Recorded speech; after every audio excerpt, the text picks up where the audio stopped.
السلام علیکم ورحمۃ اللہ۔ حمل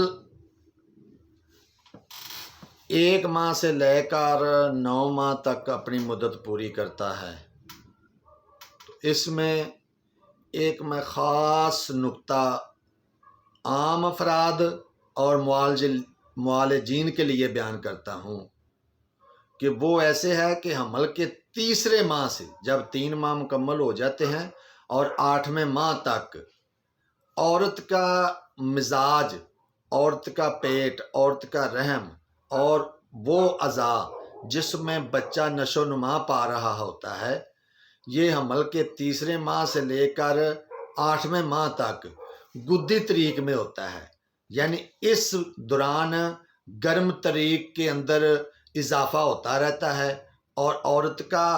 پھر ذہن نشین کر لیں کہ میں نے پہلے بتا دیا ہوا ہے کہ بچوں کا مزاج اعصابی ہوتا ہے جسے حروف عام میں سرد کہتے ہیں، مردوں کا مزاج عضلاتی ہوتا ہے جسے حروف عام میں ہم خشک کہتے ہیں، اور عورتوں کا مزاج گدی ہوتا ہے جسے حروف عام میں ہم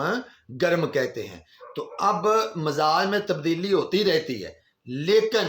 جب حمل کا تیسرا مہینہ شروع ہو جاتا ہے اور 8ویں ماہ تک گدی طریق بڑھتی رہتی ہے، یعنی اس وقت عورت کی گدی طریق ہے جو معالجین اور عام لوگ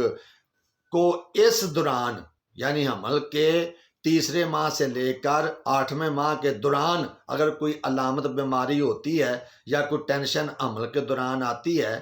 تو اس وقت اس کو یہ ذہن نشین کر لینا چاہیے کہ اس وقت اس کا مزاج گدی طریق میں ہے، یعنی اس وقت گرمی کا غلبہ ہے ان مہینوں میں۔ اب ان مہینے کے علاوہ جو مزاج ہوتا ہے وہ اور ہوتا ہے، اس لیے میں نے آپ کو یہ